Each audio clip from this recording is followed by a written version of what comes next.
मेरे प्यारे मतदातागण, किसान, मजदूर व नौजवान साथियों, बिहार में एक बार फिर पंचायत चुनाव का शंखनाद हो चुका है और इस चुनावी महासमर में आपको वर्गलाने के लिए, बहकाने के लिए ढेर सारे बहुरूपिये आएंगे, लेकिन उनके झांसे में नहीं आना है। ग्राम पंचायत राज लोहरी को विकसित बनाने के लिए, विकास के राह पे दौड़ाने के लिए आपके क्षेत्र में एकमात्र उम्मीदवार कर्मठ, सुशील एवं शिक्षित निशा गुप्ता, पति श्री अजीत शाह।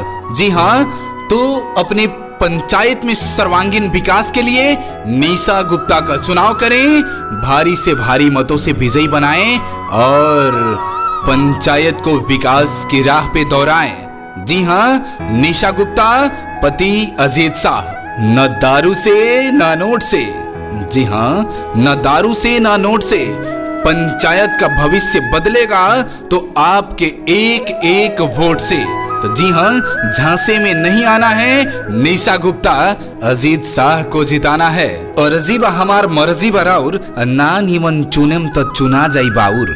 ध्यान रहे, निशा गुप्ता सर्वांगीण विकास के राह पे दौड़ावे खातिर, ग्राम पंचायत राज लोहरी के विकसित बनावे खातिर अजीत शाह के पत्नी निशा गुप्ता के चुनाव करी, मुखिया के उम्मीदवार बनाई, एक सेवक के रूप में सेवा कराई और ग्राम पंचायत राज लोहरी के विकास के राह पे दौड़ावे खातिर एकमात्र मुखिया के उम्मीदवार के चुनाव करी, जेकर नाम बा निशा गुप्ता, पति श्री अजीत शाह। जी, निशा गुप्ता के चुनाव करी और मुखिया बनाई, अपने गांव के विकसित बनाई। और जीबा हमार मर्जी बराउर, ना निमन चुनम तो चुना जाई बाउर। और जीबा हमार मर्जी बराउर, ना निमन चुनम तो चुना जाई बाउर।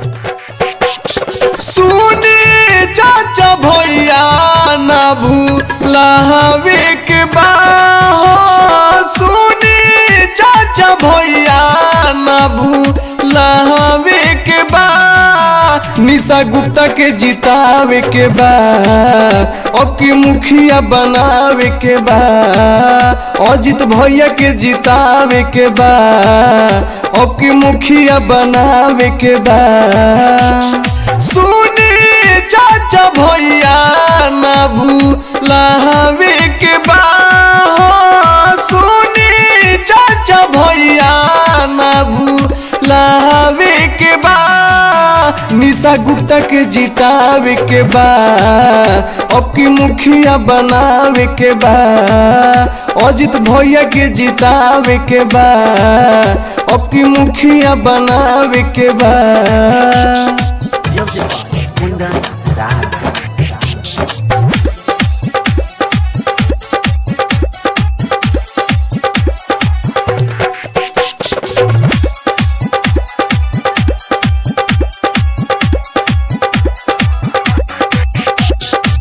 काम अधूरा सब हो जाई पूरा, लोहरी पंचायत के भैया हो, सारा गरीबों में आई खुशहाली, पार हो जाई सबके नैया हो, नैया हो, नैया हो। काम अधूरा सब हो जाई पूरा, लोहरी पंचायत के भैया हो, सारा गरीबों में आई खुशहाली, पार हो जाए सबके नैया हो। सभी लोग एकजुट होके निभावे के बा, सभी लोग एकजुट होके निभावे के बा, निशा गुप्ता के जितावे के बा, अब की मुखिया बनावे के बा, अजीत भैया के जितावे के बा, अब की मुखिया बनावे के बा।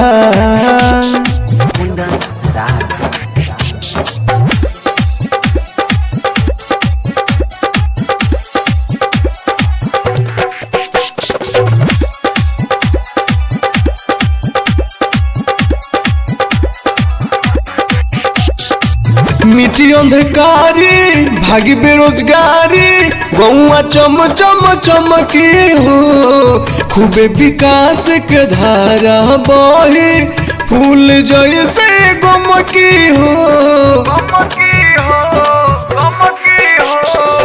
मिट्टी अंधकारी भागी बेरोजगारी गौआ चम चम चमके हो खूबे विकास के धारा बही फूल जैसे गमके हो केहू वो के झांसा में ना आवे के बा केहू वो के झांसा में ना आवे के बा निशा गुप्ता के जितावे के बा अब की मुखिया बनावे के बा अजित भैया के जितावे के बा अब की मुखिया बनावे के बा।